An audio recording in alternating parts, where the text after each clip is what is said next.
Las últimas 12 horas alrededor de Lionel Messi fueron un torbellino de noticias que movieron a España, Argentina y hasta la UEFA. Tres temas estallaron al mismo tiempo y dejaron al mundo del fútbol hablando solo de él, aunque uno de ellos golpeó directo en su legado. ¿Qué pasó exactamente? ¿Por qué se está discutiendo tanto su nombre otra vez en Europa? Primero, un dato histórico cambió la conversación. Julián Álvarez rompió un récord que llevaba la firma de Messi en la Champions League, abriendo un debate inesperado sobre la nueva era de los cracks argentinos. Pero mientras esa cifra recorría el planeta, Messi vivía un día cargado de emoción en Elche. 25.000 personas lo ovacionaron. Volvió a pisar el Camp Nou tras años y dejó un mensaje que volvió a encender rumores en Barcelona. Y como si todo fuera poco, en una entrevista íntima y divertida, el capitán se sometió a un ping-pong que reveló cosas que nadie esperaba. Desde qué elegiría entre otro mundial o un balón de oro, hasta qué quiere ser en el futuro, técnico o dueño de un club. Tres historias distintas, un mismo protagonista y una sensación en el aire. Messi está moviendo el mundo del fútbol incluso cuando no está jugando. Síguenos y dale like para recibir todas las noticias actualizadas de Messi en tiempo real. ¿Quién imaginaba que un récord de Lionel Messi en la Champions League sería quebrado tan pronto y por un compatriota? En las últimas 12 horas, Europa despertó con un dato que recorrió todas las redacciones deportivas. Julián Álvarez alcanzó los 17 goles en sus primeros 30 partidos en Champions, superando los 16 que Messi había marcado en ese mismo tramo con el Barcelona. La noticia, publicada por la UEFA con cifras oficiales, puso al mundo en alerta porque no es un registro cualquiera. Habla del inicio de carrera de Messi en la élite, un periodo considerado intocable durante casi 2 décadas. En España, el dato cayó especialmente fuerte. Analistas de Madrid y Cataluña coincidieron en un punto. La araña está construyendo una irrupción europea que recuerda la explosión juvenil del propio Messi, aquella que cambió para siempre el rumbo del Barça y de la selección argentina.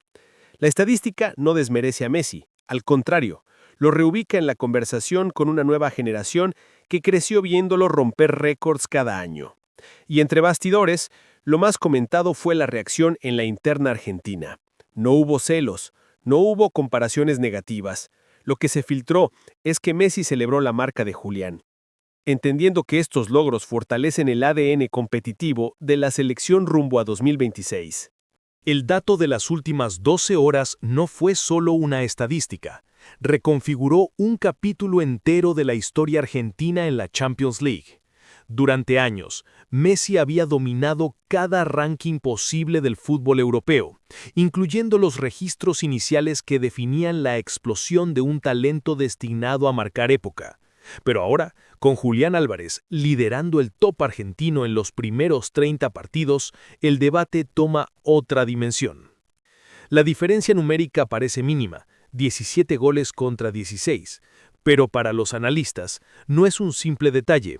Es la primera vez que un argentino logra superar a Messi precisamente en el tramo que definió su salto de promesa a leyenda. Y eso despierta una pregunta inevitable. ¿Estamos frente al heredero natural del liderazgo ofensivo de la albiceleste? En los medios españoles la noticia se interpretó como un símbolo del poderío actual de la selección argentina. No es casualidad que después del reinado de Messi emerja otro campeón del mundo capaz de competir en la élite con esa frialdad quirúrgica. Además, la UEFA destacó algo que pasó casi desapercibido. Julián alcanzó esos números repartido entre Manchester City y Atlético de Madrid. Dos estilos distintos, dos entrenadores diferentes, dos contextos exigentes. Eso pone aún más valor a su marca. Mientras tanto, en Miami, el entorno de Messi no ve este récord como una amenaza, sino como una extensión de su propio legado. El mensaje interno es claro: si otro argentino brilla a este nivel, parte del camino lo abrió Messi. En las últimas 12 horas, la UEFA publicó el informe detallado que confirmó el récord de Julián Álvarez y lo posicionó firmemente por encima del registro inicial de Messi en Champions. Más allá del dato frío, el organismo europeo aportó un análisis que encendió aún más la conversación. La progresión goleadora de Julián es estadísticamente anómala para un jugador que no siempre fue titular en sus clubes. En ese informe, la UEFA comparó los primeros 30 partidos de Messi con los de la Araña. Messi, en aquel entonces, estaba consolidándose como figura del Barcelona en un sistema diseñado alrededor de su talento. Julián, en cambio, alcanzó su marca repartiendo minutos entre el Manchester City de Guardiola, uno de los planteles más competitivos del mundo, y el Atlético de Simeone, donde cada gol suele ser producto de una batalla táctica. El contraste llamó la atención porque deja claro que el récord de Julián no compite contra el prime de Messi, sino contra el Messi adolescente que rompía moldes, y aún así lo superó. Pero lo más interesante es cómo interpretó esto la prensa internacional, no como una caída en el legado de Messi, sino como un testimonio del impacto que él dejó. Si un argentino hoy puede romper esos números, es porque Messi estableció un estándar que inspiró a toda una generación. En Miami, la recepción fue tranquila. Parecen entender que cada récord que cae no disminuye la figura del capitán, la amplía.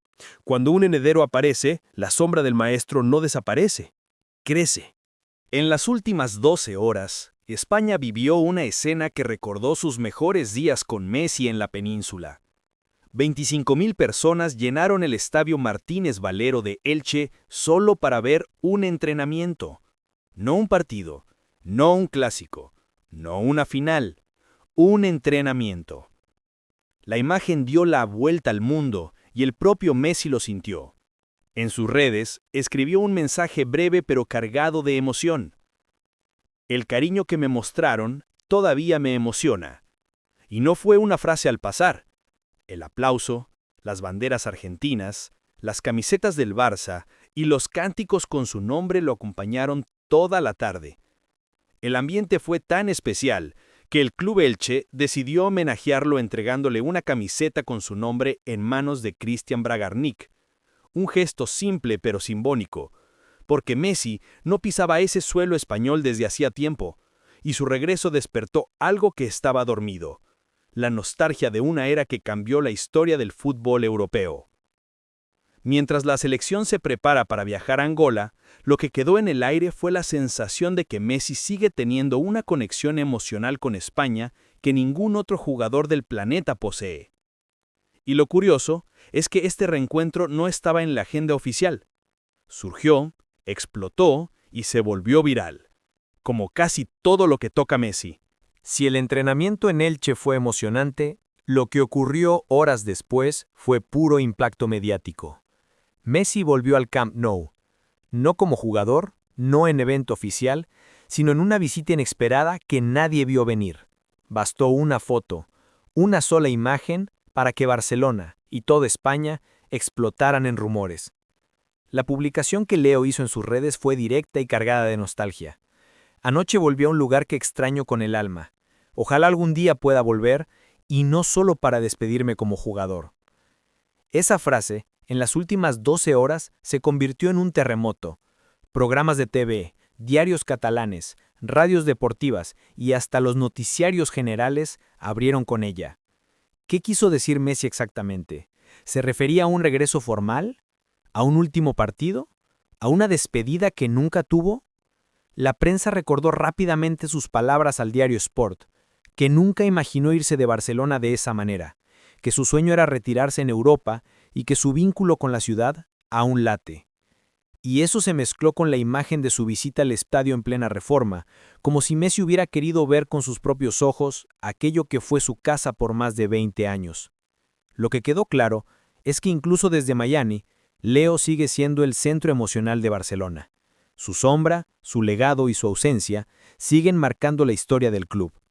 Y una simple frase reactivó todas las preguntas que el Barça intenta evitar desde 2021. Lo que comenzó como una simple práctica abierta, terminó transformándose, en cuestión de horas, en un evento histórico para la selección argentina. El Elche vibró como si fuera sede de un partido oficial, y los registros internos confirmaron que hacía meses no se veía un movimiento semejante para un entrenamiento de un seleccionado nacional.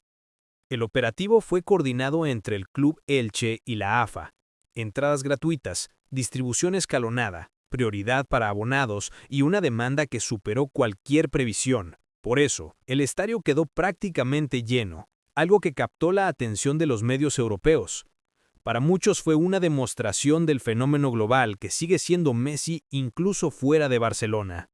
Pero lo más comentado dentro de la delegación argentina fue la conexión emocional que Messi vivió allí. Él no estaba simplemente entrenando, estaba reencontrando parte de su pasado, parte de su historia. Muchos en la AFA dijeron, en off, que Messi se emocionó más de lo que demostró públicamente. Y ese clima influenció a todo el grupo, jóvenes, veteranos, cuerpo técnico. Scaloni destacó que la energía de la hinchada empuja hacia arriba al equipo en un momento crucial de preparación para 2026.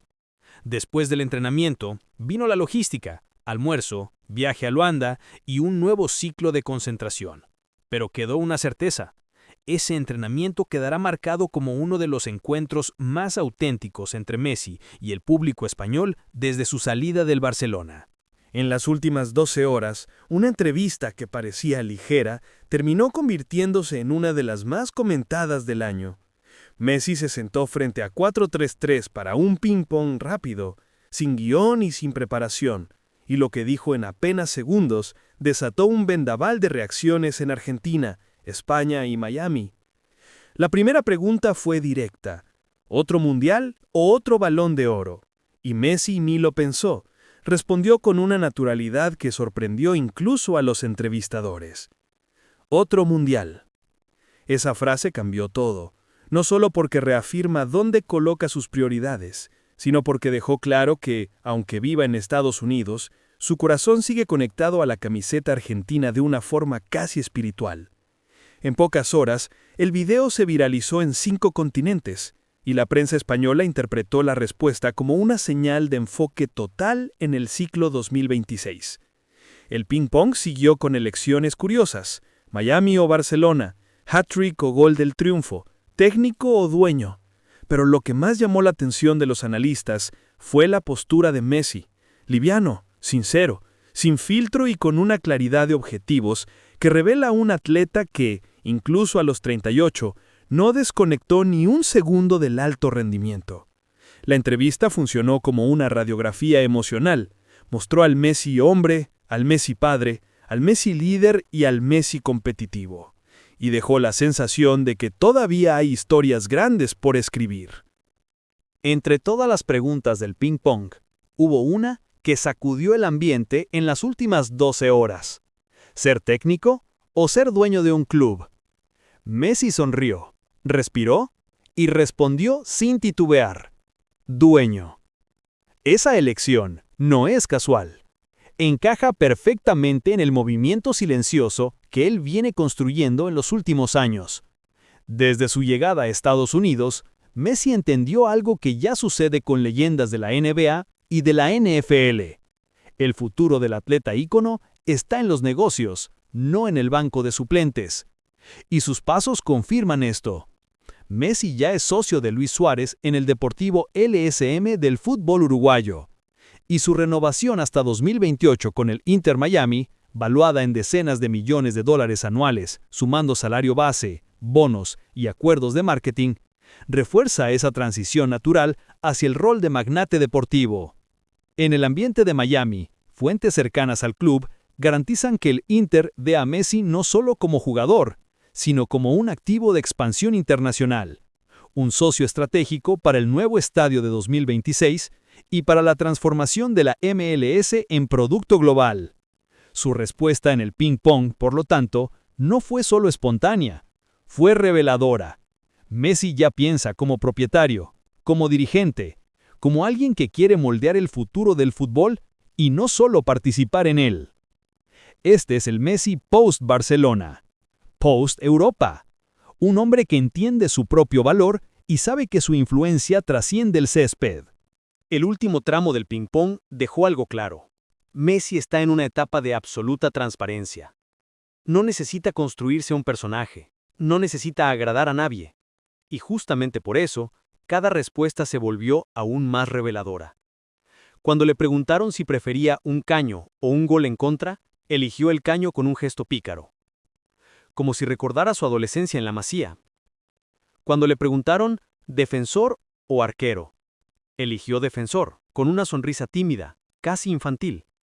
Y cuando tuvo que elegir entre gol olímpico y gol de mitad de cancha, optó por el olímpico, demostrando que todavía existe dentro de él aquel niño que amaba el fútbol por los detalles imposibles. Pero entre bromas, risas y elecciones rápidas se dibujó algo más profundo. Un Messi liviano, seguro, maduro, conectado a su familia, al Inter Miami, a la selección y al futuro que ya imagina construyendo fuera de las 4 líneas. Lo que antes era misterio, la poscarrera, lo que vendrá después del último partido, ahora parece tener forma. Messi quiere liderar, quiere crear, quiere ser parte estructural del fútbol. No como técnico, como dueño, como figura decisiva. Este ping-pong, que parecía apenas un juego rápido, acabó siendo su retrato más honesto en meses. Mostró al crack, al padre, al empresario, al líder y al niño que nunca soltó la pelota. Y dejó una sensación unánime. Messi no está cerca del final. Está cerca del próximo capítulo.